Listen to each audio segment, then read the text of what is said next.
할렐루야. 여러분 예배 가운데 잘 나오셨습니다. 오늘도 하나님께서 우리 예배를 주목하십니다. 그리고 친히 겸손한 예배자들에게 예배하신 은혜를 베풀어 주실 줄 믿습니다. 이 시간 하나님을 바라고 하나님을 사모하고 또 말씀에 귀 기울이시는 복된 시간 되면 좋겠습니다. 지난 주일날 설교 제목을 혹 기억하십니까? 예. 축복을 위한 뭐였죠? 명령. 예, 축복을 위한 명령이었습니다. 축복을 위한 명령 두 가지가 있었는데 첫 번째가 뭐였습니까? 허이. 제목 딱 아시니까 바로 나오네요. 떠나라. 어디를 떠나요? 그렇죠. 우상의 자리에서 떠나고 죄악의 자리에서 떠나라. 하나님이 복을 약속하시면서 먼저 할 것이 있다. 그 먼저 할 것을 명령하시는데 첫째는 떠나라는 거예요. 죄악의 자리를 떠나고 우상을 떠나라. 두 번째가 뭐였죠? 가라. 어디로 가라고요? 예, 그리로 가라고. 하나님이 보여주시는 땅으로 가라. 여기서 하나님 보여주시는 땅을 조금 적용을 해서 하나님이 예비해 두신 은혜의 자리로 가라. 은혜의 자리로 첫 발을 내디뎌라. 그렇게 제가 지난주 말씀을 드렸습니다. 여러분, 하나님께서는 우리에게 복 주시기를 원하시고 그래서 은혜의 자리를 예비해 두셨습니다. 우리에게 그 은혜의 자리에 첫걸음을 내디디면 하나님께서 약속하신 은혜와 복을 주신다라고 말씀하시는데 우리는 압니다. 그 은혜의 자리 가서 하나님을 찾고 하나님을 구하고 은혜의 자리에 머물면 하나님이 분명히 계획한 것이 있고 은혜를 주시고 복을 주시고 내가 안고 있는 이 문제가 해결된다라는 것을 이론적으로는 아는데 지금 내가 안주해 있는 것이 너무 좋아서 그 은혜의 자리에 가려고 하니까 뭔가 손해보는 게 있어서 지금 여전히 이 자리가 은혜의 자리가 아닌 줄 알면서 머물러 있을 때가 참 많습니다. 그런데 하나님께서는 내 첫 발을 내디뎌라. 불완전해도 괜찮다. 가다가 넘어져도 좋다. 때로는 가다가 실패할 수도 있다. 그러나 첫 발을 내디디면 하나님께서 일으키시고 하나님께서 도우시고 하나님께서 인도하셔서 마침내 하나님 보여주시는 그 은혜의 땅으로 들어가게 될 것입니다. 이것이 지난주 축복을 위한 명령 두 가지 떠나라 가라였습니다. 그렇다면 이렇게 죄악을 떠나서 하나님 보여주시는 은혜의 자리로 첫 발을 향해 내디딜 때 하나님께서 약속하시는 복이 있어요. 하나님께서 약속하시는 복, 축복을 위한 약속입니다. 그 약속 세 가지를 오늘 말씀을 나누려고 합니다. 첫째는 축복을 위한 약속. 첫 번째는 같이 한번 읽어볼까요? 큰 민족을 이루게 하리라. 뭘 이루게 한다고요? 큰 민족. 뭐 작은 민족이 아니라 째째한 민족이 아니라 아주 큰 민족을 이루게 해주겠다. 그렇게 약속하십니다. 2절 말씀 보실까요? 2절입니다. 시작. 내가 너로 큰 민족을 이루고 내게 복을 주어 내 이름을 창대하게 하리니 너는 복이 될지라. 그렇습니다. 큰 민족을 이루게 해줄 것이다. 그렇게 약속하십니다. 언젠가 나눈 적이 있었는데요. 일본에서 관광객이 한국으로 왔답니다. 한국 가이드가 그를 동물원으로 데리고 갔습니다. 동물원에 가서 제일 먼저 뭘 보여줄까? 백두산 호랑이를, 그 귀한 백두산 호랑이를 보여줬더니 일본 관광객이 한국 호랑이는 왜 이리 조그만합니까? 일본 호랑이는 집채만 합니다. 한국 가이드가 살짝 기분이 나빴어요. 그래서 그 동물원에서 덩치가 제일 큰 코끼리 있는 쪽으로 데려가서 엄청나게 큰 코끼리를 보여줬습니다. 그랬더니 일본 관광객이 한국 코끼리는 왜 이렇게 작습니까? 일본 코끼리는 산채만 합니다. 그러는 거예요. 열받은 가이드가 저기에 껑충껑충 뛰고 있는 캥거루가 있는 쪽으로 갔습니다. 캥거루를 보여줬더니 일본 관광객이 저게 뭡니까? 한국 메뚜기다 임마 그러는 거예요. 사람은 누구나 이 큰 것을 좋아합니다. 큰 것에 대한 집도 커야 되고 뭐 이것도 커야 되고 저것도 커야 되고 그래서 우리나라의 국호도 뭐죠? 대한민국입니다. 우리나라의 최고 수반을 뭐라고 그러죠? 대통령입니다. 최고의 학부가 대학원입니다. 외국에 파송되는 외교관들을 뭐라 그러죠? 대사라고 그럽니다. 다리를 하나 놓으면 뭐 소교, 중교 이런 거 필요 없습니다. 거창 뭐 대교입니다. 또 거리를 쫙 놓으면 대교입니다. 대교, 대로 모든 게 대자가 들어갑니다. 그만큼 큰 것을 선호하는 그런 마음들이 누구에게나 다 있죠. 그런데 오늘 하나님께서 아브라함에게 축복을 위한 약속 첫 번째가 내가 너로 뭐하게 하겠다고요? 큰 민족 이루게 하겠다라고 그렇게 약속하십니다. 여러분, 이 하나님의 약속은 어떻게 보면 지금 이렇게 보면 이 약속이 성취되었을까? 여러분 어때요? 하나님이 큰 민족 이루게 하겠다고 했는데 이 약속이 성취되었나요? 어떻게 증명하세요? 그렇게 증명한다 할 수 있게 창세기 22장 한번 보십시오. 17절 말씀 보면 하나님이 또 한 번 12장에서 큰 민족 이루게 해줄게 했는데 22장에 오면 또 한 번 못을 딱 봤습니다. 시작. 내가 내게 큰 복을 주고 내 씨가 크게 번성하여 하늘의 별과 같고 바닷가의 모래와 같게 하리니 내 씨가 그 대적의 성문을 차지하리라. 22장에 오니까 좀 더 구체적으로 내 씨를 통해서 큰 민족이 이룰 것인데 그게 어느 정도 크고 많은가 하면 하늘의 뭐와 같이요? 별같이 셀 수도 없는 거죠. 바닷가에 뭐 같이요? 모래같이. 여러분 바닷가에 가서 모래 헤아릴 수 있습니까? 그만큼 큰 민족, 많은 민족 이루게 해줄 것이다. 그렇게 약속하신 겁니다. 그러면 지금 와서 하나님은 한 번 말씀하시면 이루십니까? 안 이루십니까? 반드시 이루십니다. 그렇다면 지금 이 약속이 이루어졌을까요? 하마스와 전쟁 가운데 있는 이스라엘, 여러분 땅덩어리가 우리나라의 5분의 1밖에 안 됩니다. 도 정도 됩니다. 이게 무슨 큰 나라입니까? 인구는요, 작년 통계 기준으로 722만 명, 약. 이게 무슨 큰 많은 민족이에요. 우리나라도 지구본을 가지고 보면 조그마한 땅인데 거기에 5분의 1밖에 안 되는 그 중동의 조그마한 땅, 이게 무슨 큰 민족이 된 겁니까? 인구도 겨우 1000만도 안 돼요. 작년 통계니까 얼마 안 됐죠. 겨우 뭐 722만. 우리나라의 수도 서울의 인구보다 더 적은 인구예요. 이게 무슨 큰 민족이 된단 말입니까? 여러분, 지금 하나님께서 아브라함에게 말씀하시는 내가 너로 큰 민족 이룰게, 이것은 혈통적이고 육적인 나라, 민족을 말하는 것이 아닙니다. 이것은 영적인 공동체, 영적인 나라, 영적인 민족을 의미하는 것입니다. 그래서 하늘의 별처럼 바다의 모래처럼 큰 민족, 많은 민족이라고 하는 것은 갈라디아서 3장 16절에서 정확하게 말씀합니다. 같이 읽어볼까요?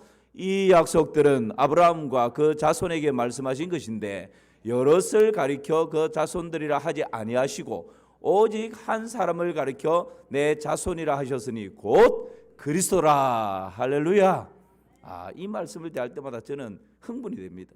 아브라함에게 하늘의 별처럼 땅의 모래처럼 바닷가의 모래처럼 내 민족이 많을 것이고 크게 될 것이다.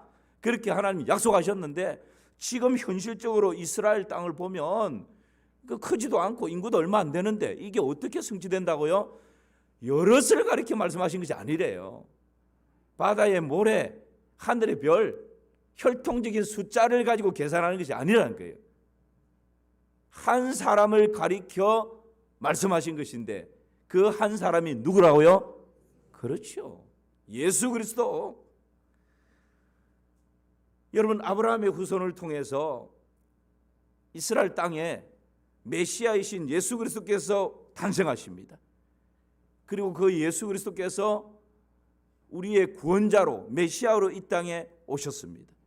누구든지 예수 그리스도를 구주와 주로 영접하여 하나님의 자녀가 되고 예수 그리스도 안에 있는 자는 영적인 아브라함의 자손이 되고 아브라함의 후손이 되고 아브라함의 기업을 잇게 되는 것입니다.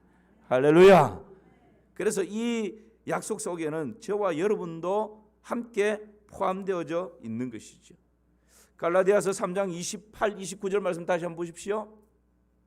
같이 읽어볼까요? 너희는 유대인이나 헬라인이나 종이나 자유인이나 남자나 여자나 다 그리스도 예수 안에서 하나이니라. 너희가 그리스도의 것이면 곧 아브라함의 자손이요 약속대로 유업을 이을 자니라. 아멘입니다. 유대인이나 헬라인이나 종이나 자유인이나 남자나 여자나 흑인이나 백인이나 예수 그리스도 안에 있는 자는 다 아브라함의 자손이 되고 아브라함의 기업을 이을 자가 되는 것입니다.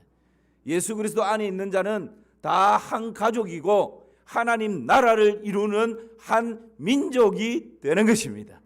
그래서 저와 여러분들도 내가 너로 큰 민족 이룰게 할 때 이 큰 민족 속에 예수 그리스도 안에 있는 저와 여러분도 다 포함이 되는 것이죠. 지금 여러분 세계 인구가 얼마나 될까요? 80억. 예, 답을 딱 띄워줬네요. 거기에 약 80억입니다. 거기에 세계 인구의 1위 나라가 어딜까요? 예, 인도입니다. 중국을 인도가 넘었을 때요. 그러니까 14억 얼마 몇천 정도 되는데 살짝 중국을 앞섰습니다. 2위가 중국입니다. 그런데 여러분 기독교인의 숫자가 지구상에 어느 정도 된다고요? 예, 약 23에서 25. 통계가 정확하지는 않습니다. 통계마다 조금씩 다른데 순수 기독교인은 한 18억 정도 된다. 이렇게 이야기합니다. 이 속에 카톨릭도 포함되고 정교도 포함되고 그렇게 해서 약 23에서 25억 정도 된다고 합니다. 여러분 보세요. 내가 너로 큰 민족 이루게 할게. 혈통적으로 이어진 이스라엘이라고 하는 이 민족은 지금 지구상에서 제가 말씀드린 것처럼 우리나라의 5분의 1 정도 땅덩어리밖에 안 되고 인구도 우리나라 수도 서울의 인구보다 훨씬 적어요. 그런데 큰 민족이라고 하는 것은 혈통적으로 이어지는 민족을 말하는 것이 아니라 예수 그리스도를 통해서 만들어질 영적인 공동체, 영적인 민족, 하나님의 나라를 말씀하고 있는 것입니다. 그렇다면 지구상에 80억이 넘는 인구 가운데 예수 그리스도를 통해서 한 나라를 이루고 한 민족을 이루고 한 공동체를 이루는 이 영적인 공동체가 20억이 넘는다면 여러분 이보다 큰 민족이 지구상에 어디 있습니까? 우리 하나님께서는 한번 말씀하시면 어떤 방법으로든지 이루시고 성취하시는 신실하신 하나님이십니다. 푸른 마르고 꽃은 시드나 여호와의 말씀은 영영이 서게 되는 것입니다. 그래서 이런 방법으로 하나님께서는 아브라함에게 약속하셨던 첫 번째 축복을 위한 약속을 성취하신 것이죠. 두 번째가 뭡니까? 이름을 창대케 하리라 하는 것입니다. 두 번째가 뭐라고요? 이름을 창대케 하리라. 2절 말씀을 다시 한번 보실까요? 오늘 본문 2절 시작. 내가 너로 큰 민족을 이루고 내게 복을 주어 내 이름을 창대하게 하리니 너는 복이 될지라. 두 번째 축복을 위한 약속은요, 내가 내 이름을 창대하게 할게, 창대케 해줄게, 그 약속입니다. 여러분 아브라함의 성경에 많은 영웅들의 이름이 있는데 아브라함 하면 따라붙는 수식어가 있습니다. 아브라함은 어떤 사람이라고요? 네, 믿음의 조상. 또 아브라함 하면 어떤 사람이라고요? 아브라함의 이름의 뜻이 뭡니까? 그렇죠, 열국의 아버지. 그러니까 아브라함 하면 믿음의 조상, 열국의 아버지. 또 언젠가 제가 오래되지 않았는데 하나님이 아브라함을 내 뭐라고요? 그렇죠, 벗. 할렐루야. 역시 찬양대. 여러분 성경 인물 중에 물론 하나님께서 모세를 향해서 친구와 이야기함 같이 그런 표현을 합니다. 그런데 아브라함은 하나님의 벗으로 칭합니다. 얼마나 그 이름이 창대한 이름이죠. 멋진 이름입니까? 그렇게 일컬음 받는 이름이 없어요. 누가복음 16장에 보면 부자와 나사로 이야기가 나옵니다. 그 부자와 나사로 지금 때우면 안 되고요. 부자와 나사로 이야기가 나오는데 그 부자와 나사로 이야기에 보면 거지 나사로가 죽어서 누구의 품에 안겼다고 나오죠? 그래요. 아브라함 품. 자, 지금 한번 떼어 보십시오. 예, 시작. 이에 그 거지가 죽어 천사들에게 받들려 아브라함의 품에 들어가고 부자도 죽어 장사되매. 여러분, 지금 거지 나사로가 죽어서 천국에 들어갔는데 천국이라고 하는 표현을 다른 표현으로 비유를 들어서 다른 표현으로 언급을 하는데 누구의 이름을 넣었어요? 아브라함의 이름. 아브라함의 품에 들어갔다고요. 얼마나 영광스러운 이름이고 얼마나 이 창대한 이름입니까? 아브라함의 이름이 이렇게 하나님께서 약속하신 대로 높여주시는 것이죠. 그리고 내 이름을 창대케 하리라고 하는 이 말씀은 예수 그리스도를 통해서 궁극적으로 성취되어집니다. 마태복음 1장 1절 보실까요? 자, 시작. 아브라함과 다윗의 자손 예수 그리스도의 계보라. 여러분, 메시아, 구약에 그렇게 예언되어졌던 메시아 예수 그리스도가 이 땅에 탄생하시는데 그 탄생하신 예수 그리스도 메시아의 세상의 유일한 구원자 예수 그리스도를 소개하면서 그 계보를 소개하면서 제일 첫 번째로 언급되는 이름이 있는데 그 이름이 누구라고요? 아브라함이라는 아브라함. 아브라함과 다윗의 자손 예수 그리스도의 계보라고. 그래서 지금도 이스라엘 국민들은 가장 존경하는 인물 부동의 1순위가 누굴까요? 아브라함이에요. 아브라함. 왜요? 아브라함이 자기 민족의 시조기 때문에 아브라함이 부동의 1위, 부동의 2위는 다윗 왕입니다. 그래서 이스라엘 국기에는 다윗의 벨이 딱 박혀 있을 정도. 이렇게 오고 오는 세대 가운데 아브라함의 이름은 창대케 되어서 그렇게 높임받고 있는 것입니다. 그러나 여러분, 아브라함의 이름이 이렇게 높임받는 것은 아브라함 자신 때문이 아니라 메시아이신 예수 그리스도 때문에 그렇게 높임을 받는 것이죠. 빌립보서 2장 9절에서 11절 말씀 한번 보십시오. 제가 읽습니다. 이름으로 하나님이 그를 지극히 높여 모든 이름 위에 뛰어난 이름을 주사 하늘에 있는 자들과 땅에 있는 자들과 땅 아래에 있는 자들로 모든 무릎을 예수의 이름에 꿇게 하시고, 같이 읽습니다. 모든 입으로 예수 그리스도를 주라 시인하여 하나님 아버지께 영광을 돌리게 하셨느니라. 아멘. 아브라함의 이름이 아무리 창대케 된다 할지라도 영광스러운 이름 예수 그리스도 이름 아래에 있는 것입니다. 예수 그리스도 그 이름이 모든 이름 위에 뛰어난 이름입니다. 예수 그리스도 그 이름 앞에 하늘에 있는 자들과 땅에 있는 자들과 땅 아래에 있는 모든 자들이 무릎을 꿇게 되는 것입니다. 예수 그리스도 그 이름을 믿고 신하는 자는 구원을 얻는 것입니다. 예수 그리스도를 여러분 구주와 주로 영접한 그 사람들이 하나님의 나라를 이루는 것입니다.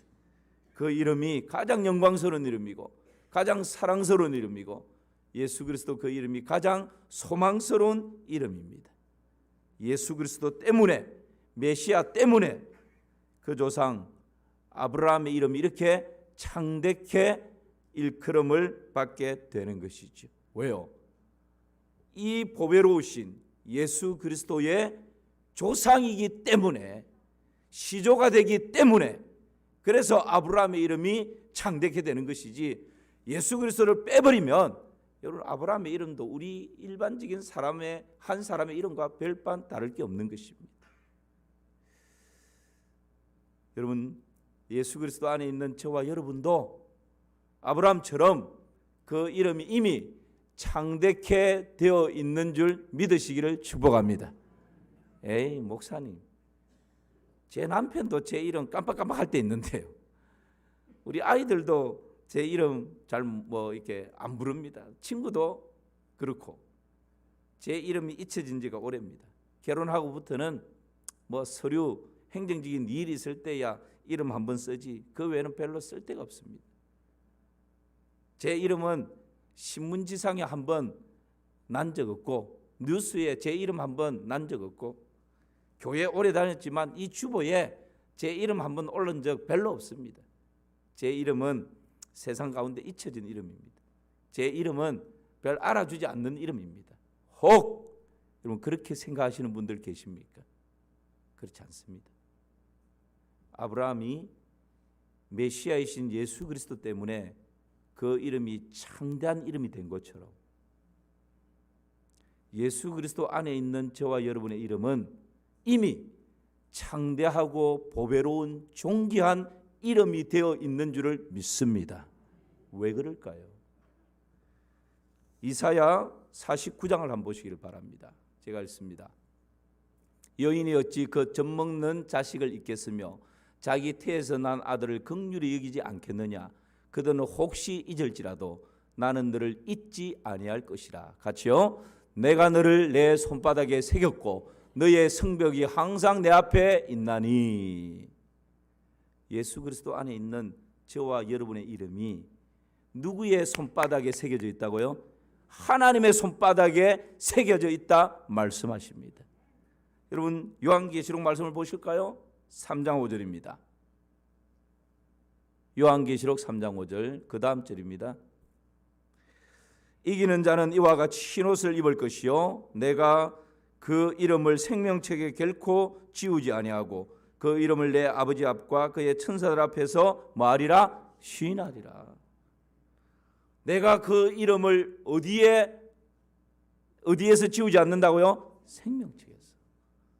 여러분 비록 내 이름 석자 식구들도 별로 알아주지 않고 내 이름 석자 세상이 알아주지 않고 세상이 다 잊었다 할지라도 하나님께서 내 이름 석자를 손바닥에 새기고 계신 줄 믿으시기를 축복합니다. 하나님께서 내 이름 석자를 하나님의 생명책에 기록하시고 지우지 아니하신다고 하나님과 천사들 앞에서 그 이름을 시인한다라고 약속하고 있는 것입니다. 시인한다는 말은 그 이름을 부른다는 말이에요. 그 이름을 자랑한다는 말입니다. 세상에서 신문지상의 뉴스에 내 이름 석자 한번 알려지는 일이 없어도 목사님 저는 명함조차 없습니다. 명함 없어도 괜찮아요. 그 명함 석장보다도 더 분명하고 더 놀라운 자랑스러운 그 이름 하나님의 손바닥에 새겨져 있고 하나님의 생명책에 기록되어져 있고 하나님께서 천사들 앞에서 그 이름을 자랑하고 시인하고 그 이름을 부르고 있다라는 것. 여러분 그것이 우리의 이름이에요. 예수 그리스도를 믿는 저와 여러분의 이름이 이처럼 영광스러운 이름이요 아브라함처럼 창대한 이름이 되는 이유인 것입니다. 그래서 여러분 그 이름을 하나님 앞에서 겸손하게 그렇게 사용하면서 당당하게 살아가시기를 주님의 이름으로 축복합니다. 마지막 하나는 모든 족속을 축복하리라 하는 것입니다. 자, 한번 정리해 볼까요? 축복을 위한 약속 세 가지인데 두 가지를 나눴습니다. 첫 번째는 뭐라고요? 큰 민족 이루게 하겠다. 두 번째는요, 이름을 창대케 하리라. 우리의 이름도 아브라함처럼 창대케 되는 이유를 말씀드렸습니다. 세 번째는요, 모든 족속을 축복하리라. 우리 2절과 3절 말씀 오늘 본문입니다. 제가 읽을게요. 내가 너로 큰 민족을 이루고 내게 복을 주어 내 이름을 창대하게 하리니 너는 뭐가 될지라? 복이 될지라. 너를 축복하는 자에게는 내가 복을 내리고 너를 저주하는 자에게는 내가 저주하리니. 함께 읽습니다. 땅의 모든 족속이 너로 말미암아 복을 얻을 것이라 하신지라. 아브라함에게 땅의 모든 족속이 너 때문에 복 얻는다. 그렇게 복이 될 것이라 말씀하셨습니다. 이 말씀은 좀 풀어서 설명하면 이런 말씀이에요. 아브라함아, 나는 너의 하나님이다. 그런데 너의 하나님일 뿐만 아니라 나는 다른 이방 사람들의 하나님도 된다. 아브라함아, 나는 한 가정, 한 민족, 한 국가의 하나님이다. 그러나 나는 모든 열방의 하나님이다. 아브라함아, 나는 열방을 너를 축복하는 것처럼 모든 나라와 족속과 열방도 내가 축복하기를 원한다. 그런데 그 축복의 방법이 뭔지 아니? 내가 너를 불러서 너에게 먼저 복을 주면 너는 그 복을 가지고 내 안에서만, 우리 식구들 안에서만 누리지 말고 그 복을 가지고 이웃에게 가고 다른 나라에 가고 다른 민족에 가서 그 복을, 내가 너에게 주는 그 복을 아름답게 흘려보내면 좋겠다. 이것이 여러분 아브라함을 불러서 세 번째 축복하시는 하늘 아버지의 마음인 것입니다. 그래서 이 약속은 나의 필요를 바라봄과 동시에 이웃의 필요를 바라보도록 우리의 시선을 나라와 열방을 바라보게 하는 그런 말씀이다라고 인식하면 되겠습니다. 여러분, 하나님께서는 나를 복덩어리로 부르셨습니다. 그래서 내가 있기에 우리 가정이 하나님의 복을 누리기를 원하십니다. 때로는 이 가운데 믿음의 1세대인 분들이 들어있을 것입니다. 친정에서 시댁 가운데서 고군분투하는 그런 분들도 있을 것입니다. 여러분 기억하십시오. 여러분이 그 가정의 아브라함입니다. 하나님께서 여러분을 축복의 씨앗으로 불러서 그 가정에 보낸 것입니다. 여러분 때문에 그 가정이 복을 얻기를 원하십니다. 우리 마산 3.1교회가 여기에 존재하는 것 때문에 척박한 이 경남 땅이 하나님의 복을 누리기를 하나님 원하십니다. 우리 마산 3.1교회가 이곳에 존재하기 때문에 대한민국이 복을 얻고 모든 나라와 족속과 민족과 방언이 복을 얻기를 하나님이 원하십니다. 이것이 우리를 부르신 축복을 위한 약속 세 번째인 것이죠. 여러분 실제 창세기 39장 5절 말씀 한번 보십시오. 우리 같이 한번 읽어볼까요? 그가 요셉에게 자기의 집과 그의 모든 소유물을 주관하게 한 때부터 여호와께서 요셉을 위하여 그 애굽 사람의 집에 복을 내리심으로 여호와의 복이 그의 집과 밭에 있는 모든 소유에 미친지라. 할렐루야. 보십시오. 하나님의 사람, 믿음의 사람, 순종의 사람, 신실한 사람, 이 요셉 한 사람 때문에 전혀 상관없던 애굽의 보디발의 집이 복을 얻는 거예요. 하나님의 사람이 그 집에 들어가니까 그 집이 복을 얻었습니다. 하나님의 사람 요셉이 애굽 땅에 머물렀더니 흉년 가운데 그 애굽 나라가 복을 얻게 되는 것입니다. 나중에 야곱의 70 가족들이 애굽으로 다 내려오지 않습니까? 요셉 그 믿음의 사람 한 사람 때문에 요셉의 가문이 하나님의 은혜와 복을 누리는 것입니다. 이것이 지금 하나님께서 아브라함에게 약속하시는 세 번째 축복의 약속인 것이죠. 저는 이 시간 여러분을 축복하고 싶습니다. 여러분 때문에 여러분의 가정이 복을 얻고, 여러분 때문에 여러분의 가문이 복을 얻고, 여러분 때문에 대한민국과 열방이 복을 얻는 은혜가 있기를 주님의 이름으로 축원합니다. 한국에서 여러분 세브란스라고 하는 이름을 모르는 사람은 거의 없을 것입니다. 어린아이들도 익숙해져 있는 이름입니다.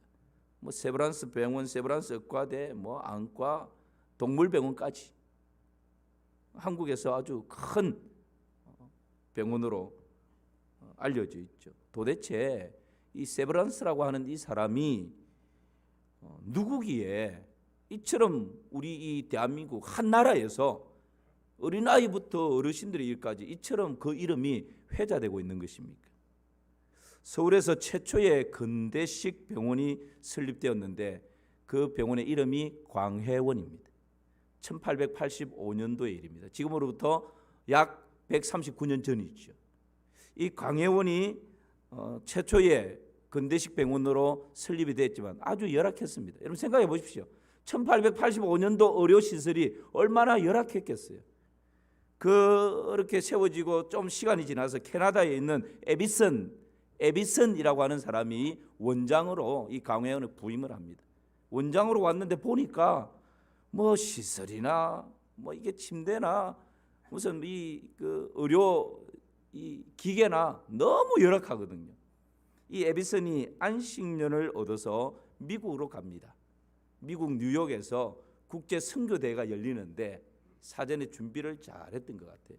그 국제 선교대회에서 강연을 하면서 저 멀리 있는 이 우리나라의 의료 환경들을 PPT로 해서 하나하나 보여주면서 이빨이 빠졌는데 대책 없이 그냥 살아가는 할머니 할아버지의 모습들, 그리고 이 근대식 병원이라고 지어졌지만 열악한 그런 모습들을 보여주면서 이 조그마한 나라에 여러분의 손길이 필요합니다라고 강력하게 도전을 한 거예요. 이 강의를 듣던 사람들 중에 한 사람이 크게 감동을 받습니다. 그리고는 그 땅을 위해서, 그 의료 시설을 위해서 1만 달러를 기증을 합니다. 그때 1만 달러를 기증했던 사람이 오하이오주 클리브랜드시에 살고 있었던 세브란스라고 하는 사람입니다. 1899년도의 일입니다.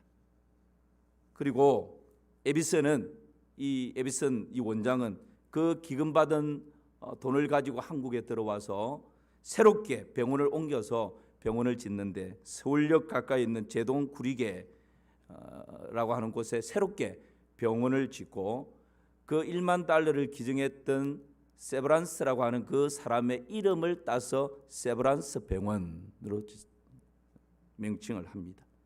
그 이후에 이 건물 건축을 하고 낙성식을 할 때에 세브란스가 5천 달러를 또 보냅니다. 그리고 1907년도에 한국을 방문해서 3만 달러를 또 내놓습니다.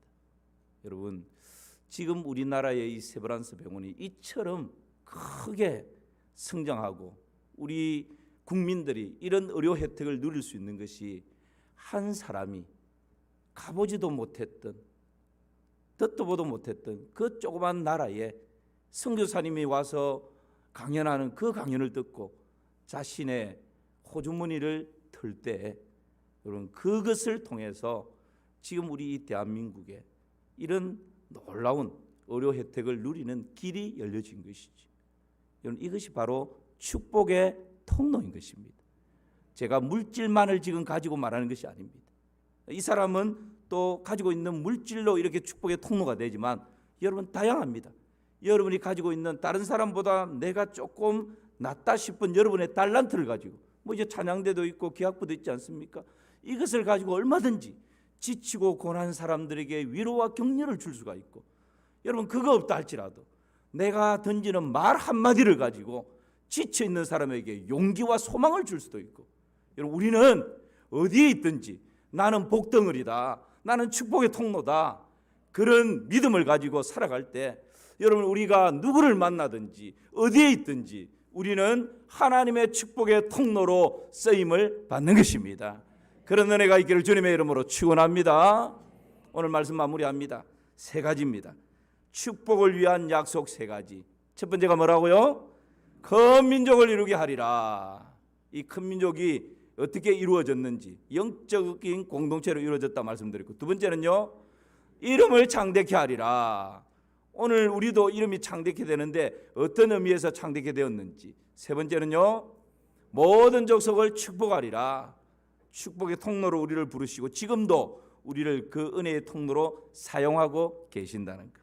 이 3가지 꼭 기억하시고 새롭게 열리는 한 주간 축복의 통로로 살아가시는 성도님들 되시기를 주님의 이름으로 축원합니다.